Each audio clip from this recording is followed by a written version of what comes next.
The LeBron James will he, won't he game rolls on with new reporting on the Lakers' views on all of this. Young Hansen is shocking Summer League viewers. Did Portland just pull off the biggest draft coup since Giannis? And we play a game of Believe It or Not featuring NBA expansion and less minutes for one of the biggest stars in the league. That's all today on Locked On NBA.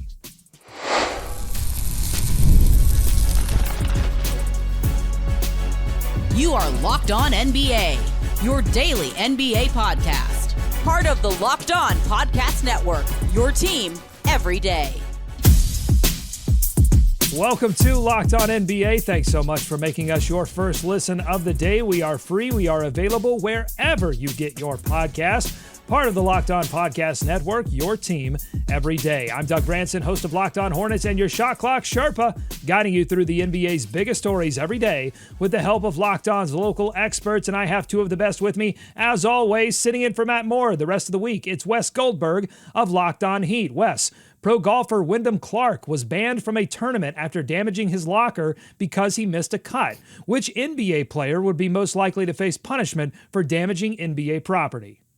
Oh, this is a great question. The first name that comes to mind is Jaden McDaniels. Didn't he punch a wall and fracture his hand after a loss a couple years ago? He literally has done this. Yes, no, that's a great answer. We're going to talk about this guy a little bit later in the show. Young Hansen, I've seen him try to sit down in some of these chairs. He's a big dude. These summer league seating, I think he's got a chance of breaking one of these chairs at some point. From the Locked On Bulls podcast, we've got Haize. Haize, Brook Lopez says he can take the LA Clippers even further up. How much further up can they go this season? And yes, I am baiting you. I mean, I do think the Clippers can be top. Well, they were 5th seed last year, right? They can go a little bit higher than that. But more importantly, this just gives me something else to hold accountable, because if Brook Lopez doesn't take them further up and they drop, Teddy Roosevelt is going to see them at some point this season. I would expect nothing less. This show, sometimes it's about being petty, but most of the time it's about celebrating the great local experts on this network. And sometimes the news dictates what you hear and who you hear from, but other times the conversation on this network is so good that I have to play it for its own sake. That's the case today with Locked On Mavs, who reacted to what turned out to be a pretty sketchy rumor about LeBron James's interest in joining the Mavericks and vice versa. Host Nick Angstad and Isaac Harris had very different views on the impact of such a move. This is a longer one than we normally play, but just buckle in and enjoy the ride. I'm going to plant my flag on the hill that I do not want LeBron in Dallas at all. I don't care for free. I don't care for a minimum contract. I don't care any type of trade. There's just no part of it. Outside of the answer of, well, it's LeBron, what? Why? Don't make me defend this. I just don't think it's worth it. I think a basketball fit, if you go back 5 years ago, I think you can make a good basketball fit, talk about it. But I don't think the media circus is worth the level of play of where he's at now. And I don't think any of that's worth it. He was Cooper's MVP. He was second team All NBA last year. Great. Do you want me to send you a box of crumble cookies for that? I don't care about that. Top 10 player. That's awesome. Cool. Okay, so who are you not playing? Who are you not playing? Oh, Russell, Dante Exum, Brandon Williams. He just pencils in as a point guard right now. I would play him over Najee. I would play him over Christie. I would play him over. It's insane Caleb to say Martin. LeBron. Come on, LeBron's not going to play the Najee Marshall role. We know that. This is part of my answer of play him over PJ. Okay, so you're going to tell PJ Washington right now, hey, you're not going to play very much James, LeBron. Yes. See, that's my thing, though. The answer is because it's LeBron James. He's going to be 41. He was second team All NBA last year. Do you want to roll the wheelchair out there for him? Paul Pierce has got one. What are we doing? So that was a minute and a half of what was just 6 or 7 minutes of them going back and forth on this. I think my main takeaway is that Nico Harrison has made them all very crazy. But Haize, I want your take first. I'm deputizing you as boxing judge to score that matchup between Nick and Isaac. Isaac won that one handedly. I mean, wow. because he had more reasoning. Don't get me wrong, I understand both points on it, but Nick's response of he's LeBron James, yeah, I get it, he is, but Isaac won that one to me. He just offered better points. Wes? I agree with Nick, but Isaac landed more punches, so I got to score it for Isaac there. I understand the idea of he's 41. You've just drafted Cooper Flagg. You're thinking more about the future than even you are maybe the Anthony Davis, Kyrie Irving thing. But like I said, I do end up agreeing with Nick. If you can get LeBron James, you tell Najee Marshall and PJ Washington, sorry. Chances are, by the way, if you're getting LeBron James, they're probably involved in some sort of trade anyway, and they're on their way out. But if you can get LeBron, and this goes for most teams, you still do it. I don't care how old he is. He's still one of the best 10 to 15 players in the NBA. As Nick pointed out, he was still an all-NBA player last year, got votes for MVP. This is a guy who, it doesn't really matter how old he is. And if you're worried about the circus and all that kind of stuff, this is the NBA. The whole idea is that it's a circus. The whole idea is that you want attention for your team and you want more eyeballs and you want those ratings. So whether you're the Mavericks or another team, if you have room for LeBron James, you find it. And the idea that the team that traded away Luka Doncic doesn't want to invite the circus is already in town. They're there permanently. They have an installation. That's crazy to me. It was a fantastic conversation. We did get some new reporting from The Athletic today on the LeBron James Lakers future conversation. Quote, amid the constant speculation recently about his future, both the Lakers and people close to the NBA's all-time leading scorer expect that he will be with the organization for training camp once the season begins this fall, league sources told The Athletic. Those same sources said the Lakers have received no indication from James or his representatives that he would request a trade or ask to be bought out of the final year of his contract, unquote. Well, Wes, I give all of this to you and I ask, what have we learned here? I think when that original statement from Rich Paul came out, people were wondering, okay, is this a statement to apply pressure on the Lakers organization, or is this something closer to a trade request? And I think what we've learned is that the statement stopped short of a full-blown trade request. If it was a trade request, then there would be a lot more smoke out there about where LeBron James wants to go, potential destinations, potential trade packages. But so far, there hasn't been much substantive talks about teams calling the Lakers about LeBron James, LeBron trying to angle his way to certain teams. He's doing the subtle stuff. He's showing up at Cavs practice facilities. He's retweeting things about Cavaliers front office guys. The statement is out there.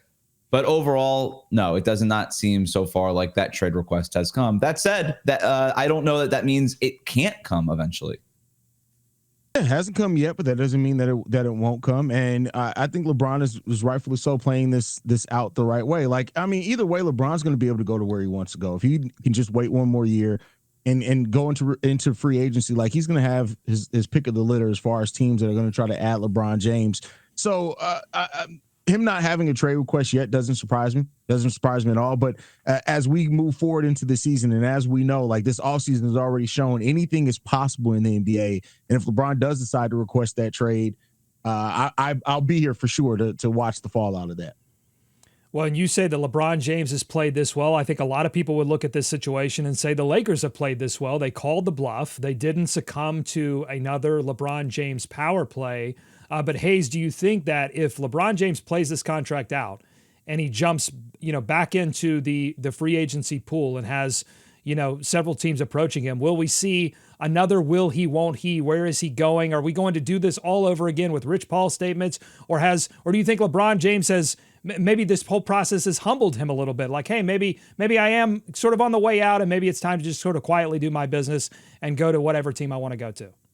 We're having the decision 2026. What do you mean? Come on now. This is LeBron. No, I'm just playing. I do think I think that if this were to play out that way, like LeBron's just maybe there is a little bit of recognition, like, hey, the Lakers decided to shift their whole direction because a younger player came in, or LeBron could very well look at it and say, yeah, it's because it was Luka. There's not that many players that are going to come in and really affect what I want to do that much as much as Luka did. So I see it really going either way, but I think LeBron he's going to play it close to the vest. He's going to make a decision that's best for him, and he's going to, at that point, shift to trying to help team win titles. Wes, final word. If LeBron wants to be a free agent next year, he can be. And at that point, there's a lot more teams that are going to have cap space than there was this summer. And the key thing is now teams might be able to actually prepare for LeBron James being available, because that is sort of the big reason why maybe LeBron isn't actually available right now, is that it's just really hard for teams to fit $52 million onto their cap sheet to make that trade because of the aprons and things like that. Now teams have a 1-year runway to prepare for LeBron if that's somebody that they want to acquire.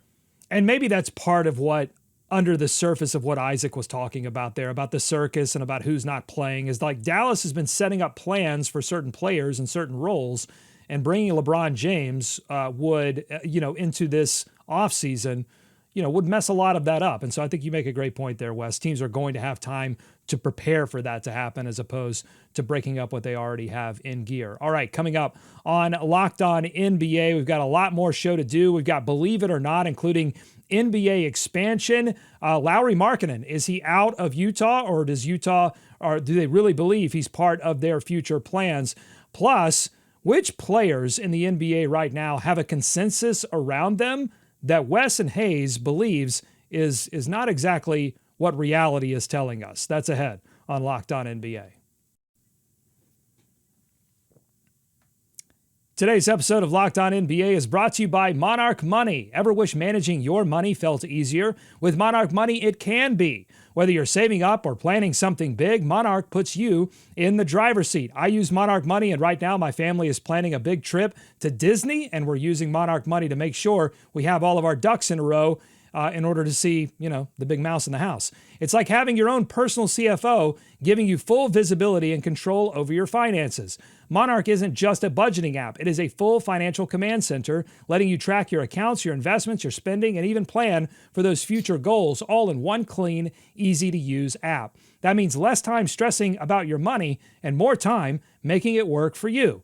And if you share finances with someone, Monarch makes it easy to stay on the same page without using awkward spreadsheets or missing bills. Take control of your finances today with Monarch Money. Use code LOCKEDONNBA at monarchmoney.com for 50% off your first year. That's monarchmoney.com, code LOCKEDONNBA for half off your first year. More Locked On NBA ahead. Thanks for making Locked On NBA your first listen every day. We are one of the most listened to podcasts on the Locked On Podcast Network, and we thank you for that. We're now on a mission to become the most watched show on the network. So if you've been listening for a long time, please support the show by going to YouTube and subscribing there. Now, while most of my time producing this show is spent watching Locked On local hosts scream at each other about LeBron James, whatever time that I have left over, I spend listening to other national NBA podcasts. And on Zach Lowe's show, they talked about the Brooklyn Nets, and Cam Thompson came up in their conversation. Zach Lowe essentially said the consensus on him is that he's an empty calories ball hog, which has me curious about what players Wes and Haize feel like they have a consensus take on them that isn't 100% justified. So Wes, when you think about player that has like a take about them that you don't think exactly fits reality, could go either way, positive or more negative, who comes to your mind first? The first name that I thought of was Jaylen Brunson. When you talk about Brunson and the Knicks, you kind of lump him in with guys like Donovan Mitchell or Kyrie Irving and point guards like that. I think Jaylen Brunson is way better than that. I think he's closer to the Steph Curry, Anthony Edwards tier of guards in the NBA. This is a guy who's been in MVP conversations for 2 years in a row. He leads that elite Knicks offense, and he's in the middle of it. He's in charge. His usage, his responsibility in that offense is it's almost peak James Harden, like what they're asking him to do on a possession to possession basis. And he's efficient, and he does it, and he's gets guys involved. He's a leader of a Knicks team that I think has overcome expectations the last couple of years and gotten to the Eastern Conference Finals this past season. Yes, he's not gotten to the NBA Finals. Yes, they've come up short. Yes, his coach just got fired. But I think that's not Jalen Brunson's fault. I think he's been awesome for the Knicks, and I think he's almost somehow underrated still. I love that Jalen Brunson pick. I think Jalen Brunson is awesome. And I do think that he's a player that that is eventually going to be like top 2 in MVP voting, if not win one, depending on how the Knicks play. Mine, I'm going to err a little bit more on the negative side. And that is Lauri Markkanen.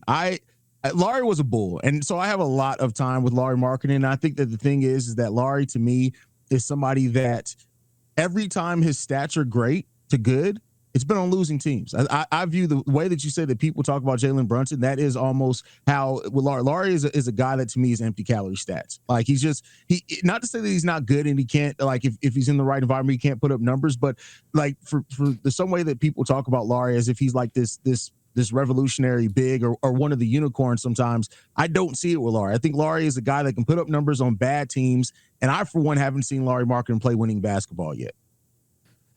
It's a great pick. I think about Lauri too, and I'm not really sure why we have conversations about Lauri as sort of the next blockbuster name to get moved. I think he's a fine player. I think he's overpaid now on this max contract. And I'm always wary of guys who could put up stats but don't really move the ball a ton, right? Mm-hmm. Lauri Markkanen is a play finisher. He's a floor spacer, but he's not a guy who gets teammates involved. I don't think he's ever averaged 2 assists per game.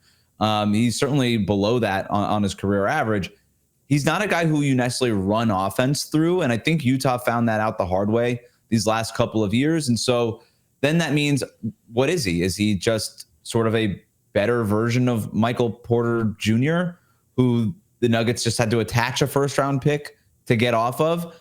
I kind of think Markkanen might be closer to that than, to your point, Haize, this unicorn type of floor spacing big who's just this ultimate lineup completer. I don't view him as that kind of skeleton key in the league. I think he's a fine player, but I wouldn't be giving up a haul for him, which seems to be what the Jazz might be asking for. All right, let us know what you think. We're going to talk about Lauri a little bit later in the show. I want to go back to the Brunson. Let us know what you think on YouTube, youtube.com/@LockedOnNBA in the comments. I want to go back to your Jalen Brunson conversation. How much of the Jalen Brunson stuff do you think actually has to do with Tibbs and how close Tibbs and Jalen Brunson appeared to be, and people essentially thinking like, sure, Jalen Brunson put up a lot of great numbers, but like Tibbs leaned on him. In fact, one of the criticisms we heard from Locked On Knicks throughout the season is just how much Tibbs leaned on Jalen Brunson to get things done. If he does it again, if he puts up those same numbers under a new head coach, Wes, do you think people will more align to even more align with the consensus that he's good? I think they could, right? I think the Tibbs point is an interesting one because you might look at Brunson and just assume that his stats were padded by a lot of minutes. But that's why I brought up the efficiency in the first place. You just watch this guy on an every possession basis, and he's just doing so much with the basketball, whether it's getting his own shot, creating advantages for his offense and setting up his teammates. There's just so much that is going into what he's doing. And he's sort of the ideal point guard that you would want in today's NBA, a guy who can create his own shot and create for others. I'm not saying he's the best point guard in the NBA. I'm not trying to say that, but I think he's a lot closer to that than what people tend to think of him right now. Hey, is anyone else on your list of players who you feel like people positively or negatively have a consensus that may not reach reality now or could change in the future? I think Ben Mathurin is a player to me that I think, especially this year coming up, is going to get an opportunity to really show what he can do. And I know he had some down times in the playoffs last year, but I think Ben Mathurin should be talked about as one of the young up and coming players in this league that can really reach almost star status. And maybe that's just my opinion on Ben Mathurin. I love him. I think that he's a player that steps up offensively when needed. He also is a player that is very active on defense. I think he can get better on that side of the ball. But I think Ben Mathurin is somebody who deserves to be talked about a little bit more positively. I think with all the injuries around the Pacers, he's going to get an opportunity this year. I thought we were going to get a Patrick Williams shout out from Haize. I guess not. Never. The consensus is pretty low on Patrick Williams. I'm not sure he can get much. Are we going lower? Are we going higher? I don't know. I'll give you one more. I'm going to go with Ivica Zubac, and it feels like people are catching up with him now. But, you obviously have the best center in the league. You have Jokic. You have another tier of Anthony Davis, Victor Wembanyama, Evan Mobley. But then you've got Zubac. I think he belongs in that third tier of center, guys with guys like Karl-Anthony Towns, Bam Adebayo, Chet Holmgren. I think Zoo is that good, and he's that important to the Clippers. People kind of look at him as sort of an above replacement level type of center. I think that guy's elite. Oh, wow. All right. I could be. So there is consensus building right now about who the Summer League star is, and a lot of people are talking about young Hansen, the 16th overall selection by the Portland Trail Blazers. He has been really impressing people, including Mike Richmond of the Locked On Blazers podcast, but he does caution everyone to take a big, deep breath. Let's listen to that. just too early to take a victory lap. It is not too early to enjoy the Hansen experience. It is not too early to bask in the splendor of a dude his size with the feel and passing skills that he has, and kind of like some of the off the dribble interesting game to get into, like to attack from the top of the key, both off the bounce and as a passer, like someone who has this kind of unique skill sets. Like, it is not too early to appreciate his talent. But I do think it is simply too early to take it's not too early to appreciate Hansen's potential. It's not too early to appreciate like how fun he has been in those first 2 Summer League games. That is not what I'm saying. What I'm saying is it is too early to take a victory lap relative to other draftees. Mike digs into some of the things that Hansen needs to improve on. So if you're interested in that, check out the latest episode of Locked On Blazers. So very reasonable take there from Mike. But Haize, when I watch young Hansen play, I get very unreasonable. Like when I watch some of the things that he can do at his size, I get unreasonable. How about you? Can you see where people's excitement is coming from?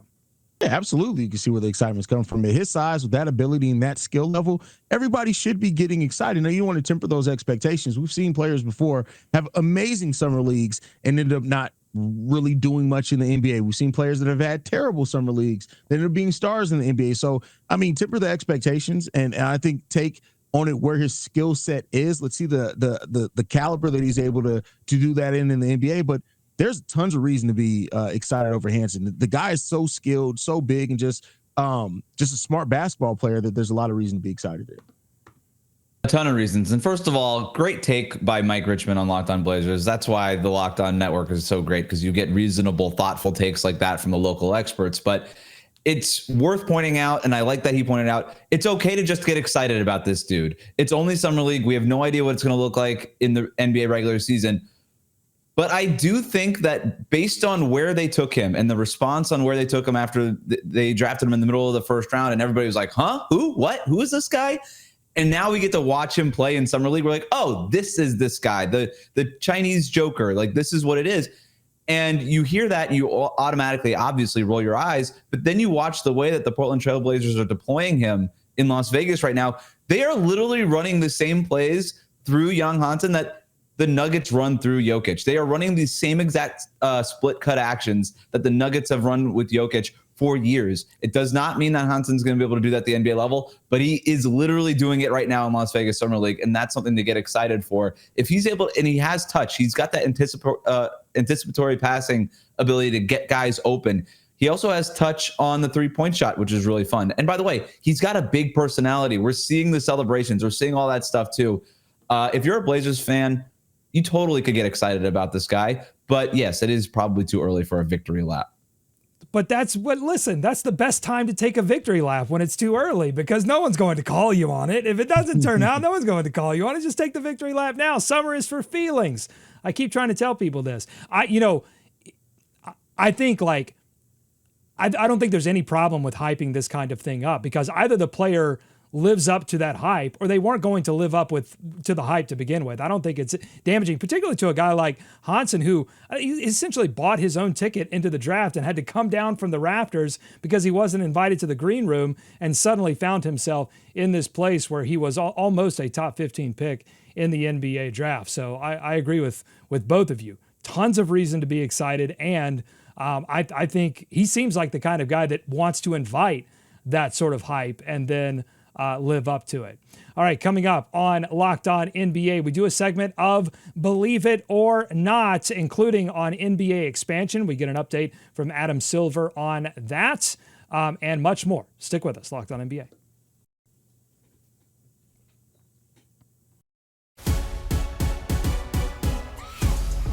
Thanks again for making Locked On NBA your first listen every day. What happens in Vegas stays in Vegas, unless you talk to the media. And NBA coaches, players, and even the NBA commissioner himself often find themselves in front of cameras, and they say some such thing or the other. But how much can anything said in the July desert heat actually be trusted?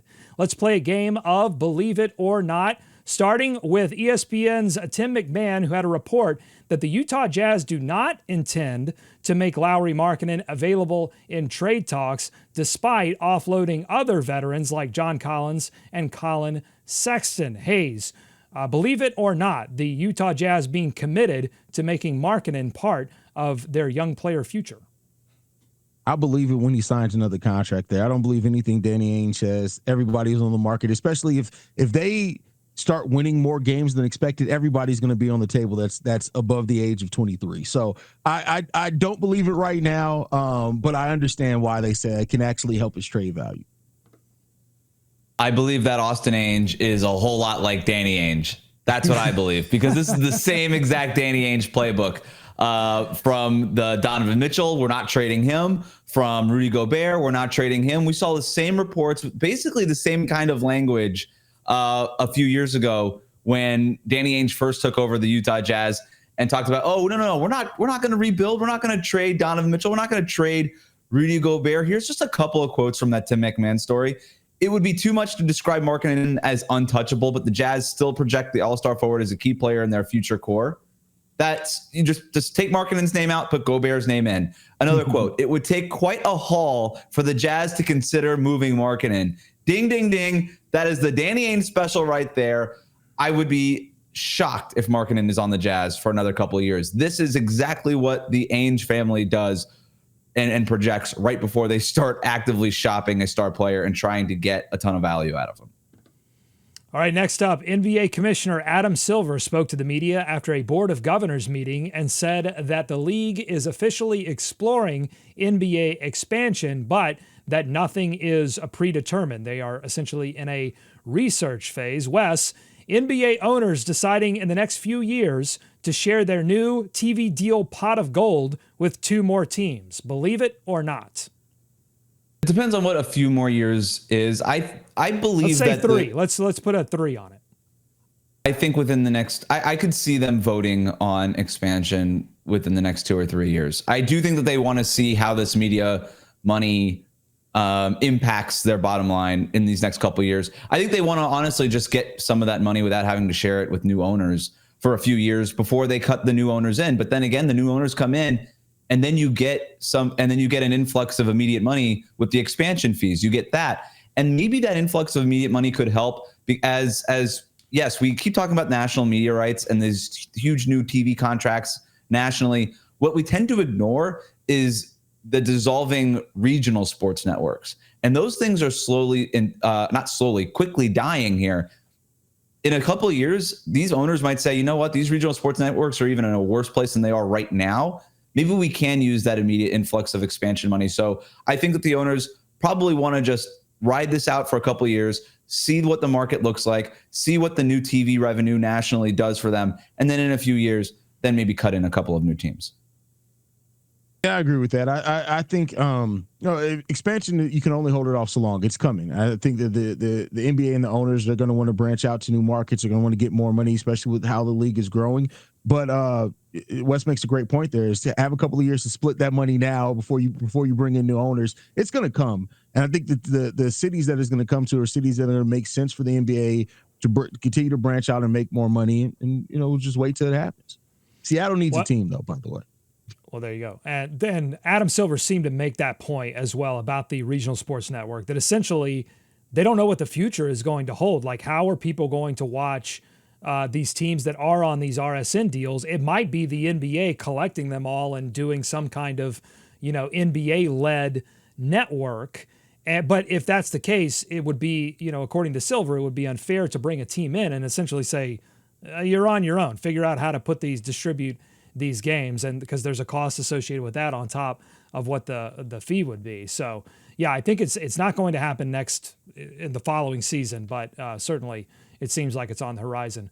All right, final thing here. Nuggets head coach David Ottelman was asked about the idea of reducing Nikola Jokic's minutes load next season, and he said, quote, "We know that one of the most important things we have to do next season is take care of him and make sure that he is the best version of himself if we're lucky enough to get that playoff spot. So yeah, it's a concern, but it needs to be talked about. It needs to be done the right way. That's what we're going to do." Haize, the Nuggets going less is more with Joker's minutes next season. Believe it or not? I don't believe it until they see that the team's able to stay at a certain level without Jokic out there. The on-off minutes for Jokic has been so crazy to see the difference when he sits down. But I do think with bringing in Valanciunas, I do think with De'Ron Sharp being healthy this season too, they may be solid at the center position. Just depends on how Jamal Murray and Peyton Watson and everybody else, the whole cast there, is able to be effective with them off the court. But until I see it, I don't believe it. Jokic is gonna play a lot of minutes. I have to agree with Haize here. I want to believe it. I'd love to believe it. I don't believe it. I like the addition of Jonas Valanciunas. You have a solid backup center now, but there's still a big gap between Jokic and Valanciunas, and it is very, very hard for good teams who want to compete and move up in the Western Conference to just not play their best players. You look across the NBA, best players in the league are averaging 33, 34, 35 minutes per game. Now, if we're talking about Jokic going from 36 minutes per game, which is what he was at last year, which was a career high, to 34 minutes a game, which is typically where he wants to be, then yeah, we're talking about maybe shaving 2 minutes off. But I don't think that's what Adelman was necessarily getting at in that quote.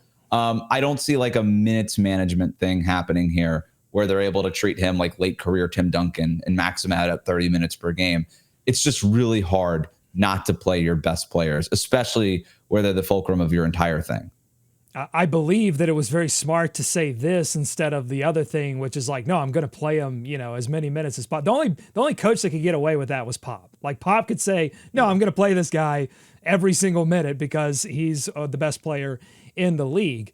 But the only way that I think Nikola Jokic is playing less minutes next season is if Nikola Jokic takes Adelman's whiteboard again and writes, play me less minutes on it, and then hands it back to David. That's the only way that this is possibly happening. All right. If you like what you heard today, subscribe to Locked On NBA wherever you get podcasts, including on YouTube. Thanks so much to Wes for sitting in for Matt this week, and Haize for their expertise every day. Thank you for making Locked On NBA your first listen. Make your second listen Locked On NBA Game Night. It's on this feed on YouTube or wherever you get podcasts. Enjoy tonight's Summer League action. It's almost over. Be kind to each other. We'll see you right back here tomorrow on Locked On NBA.